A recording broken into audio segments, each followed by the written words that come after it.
In the first two videos, we learned about hyperbolic cosine and sine. And then we came forward and found that the identity is kind of opposite compared to circles, whereas sine squared plus cosine squared equals 1. Now it's cosine hyperbolic squared minus sine hyperbolic squared is equal to 1. And tangent hyperbolic, of course, is just sine over cosine, just like before, but this is what it worked out to algebraically. And it's important to keep that note.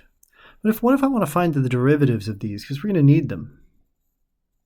And I think the first thing to note is that the ddx of hyperbolic cosine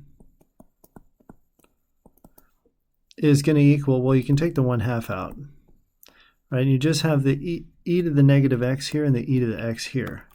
What's the derivative of e to the negative x? It's negative e to the negative x and plus e to the x.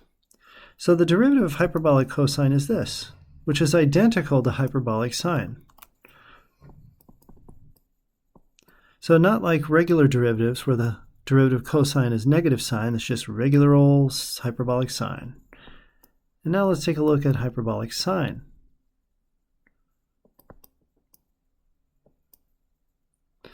Let's go ahead and write the word sine h in there just to keep it conventional. 1/2. What's the derivative of negative e to negative x? That's positive e to the x. And this one's going to be a plus e to the x. Well, heck, I know what that is. Oh, this is negative x still. Yeah, that's hyperbolic cosine. So we come to find that the derivative of hyperbolic sine is hyperbolic cosine, and the derivative of hyperbolic cosine is hyperbolic sine. So it's not like how we do sine, cosine, negative cosine, and back up to sine. These are literally just each other's derivatives. That's really important to keep in mind going forward. Now what about the derivative of hyperbolic tangent? Well, I certainly could do the quotient rule here, but I think by now all of you know how I feel about the quotient rule. It sucks. So if I don't have to do e to the 2x and FOIL things out with a v squared, I'm not gonna. I'd rather think of it as hyperbolic sine over hyperbolic cosine.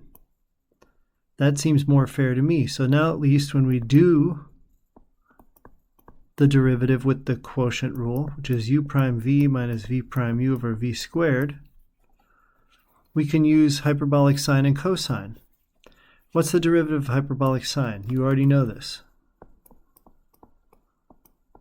How about v? That's hyperbolic cosine as well. So we're going to get a squared there.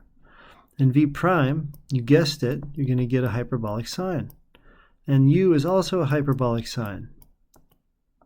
Then divided by v squared, well, that's hyperbolic cosine. So what does that look like?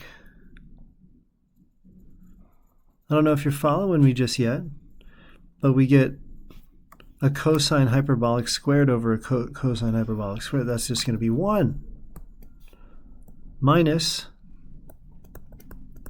sine h squared over cosh squared.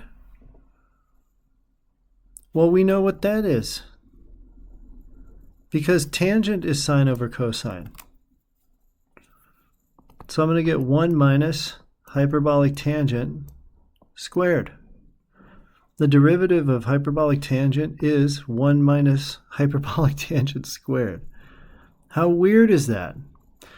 Keep this identity in mind, because now that the explainer part's over, we can actually apply these by going into problems and finding out why we care, because we do care.